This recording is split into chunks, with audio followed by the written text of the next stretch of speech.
Enrique Cervantes spent the last 2 decades preaching in San Diego County. He was living here illegally, and in April, immigration officials stopped him on his way to a church meeting. Within hours, he was deported to Mexico. Less than 2 months later, the National City resident and pastor is back, offering testimony of his experience. Y empecé a gritar, ¿de dónde vendrá mi socorro? Mi socorro viene de Jehová, que hizo los cielos y la tierra. At home with his wife and 4 daughters, the 46-year-old pastor recalls hearing the news that he'd been granted parole. Todavía no puedo despertar del sueño. I still can't wake up from the dream. I feel a mix of everything. I'm still nervous. I feel God is still accommodating me. Nervioso, me siento que Dios me está acomodando. His family teamed up with immigration activists and successfully rallied to bring him back into the U.S. temporarily, on parole, so he could argue his case in court. His case? His family, all U.S. citizens, need him. His youngest daughter has Down syndrome. He pays taxes. He's a pillar for his community in the church and volunteers guidance to addicts in rehabilitation. He doesn't think he should be a priority for removal. His daughter Myra Olson led the campaign to bring her father back into the country. We made about 100 phone calls. She started a blog about her father's contributions to society and delivered immigration officials a thick binder full of letters of recommendation from the community, tax records, evidence of his family's military and church service, and more. Helping with the house. My dad's legacy, everything that he's implanted in this country through us, we gathered that packet together.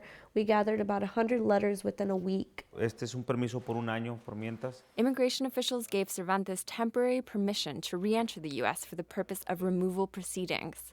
That means he may get redeported, but he may get to stay. Papi. Maida remembers walking across the border with her father. I cried and I was in shock just because a lot of people told us this would be years, this would be a no-way case. Requests for parole are often denied. Last month, 5 families who approached the San Ysidro port of entry to request it were turned away. One man had an epileptic U.S. citizen's son who started having seizures tied to the separation from his father, according to a neurologist. The thing about parole is that it's discretionary. Yeah, discretion. Lilia Velázquez, an immigration lawyer, says Cervantes' case is unusual. After 9/11, they really raised the bar.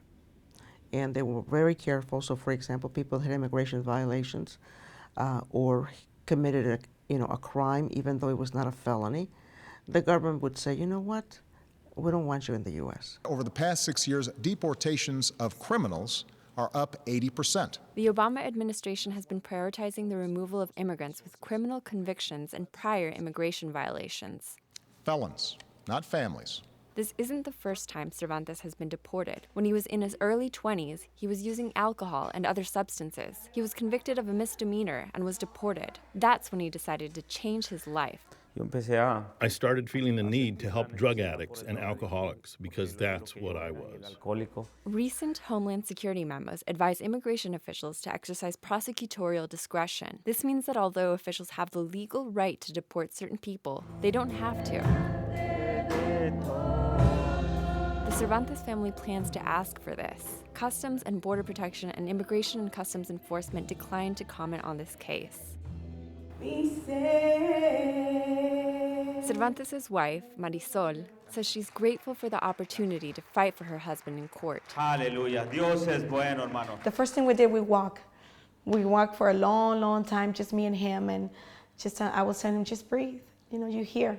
Every step you make, this is your city, this is where you belong. Ya terminaste, ya acabaste, ya estás en México, ya no hay solución. Cervantes says he's not afraid. He thinks God allowed his deportation because he wanted Cervantes to preach at a bigger scale. Y hacerte de nuevo. In Mexico, he started taking addicts to church. Él empezó algo y él lo va a terminar. God started something and he's going to finish it. That's why I feel confident. I feel God is at my side. He has my hand. Working for him, I don't think I should be afraid. Que deba tener miedo. He hopes to start preaching cross-country in the U.S. Espíritu Santo, fluye. Jean Guerrero, KPBS News.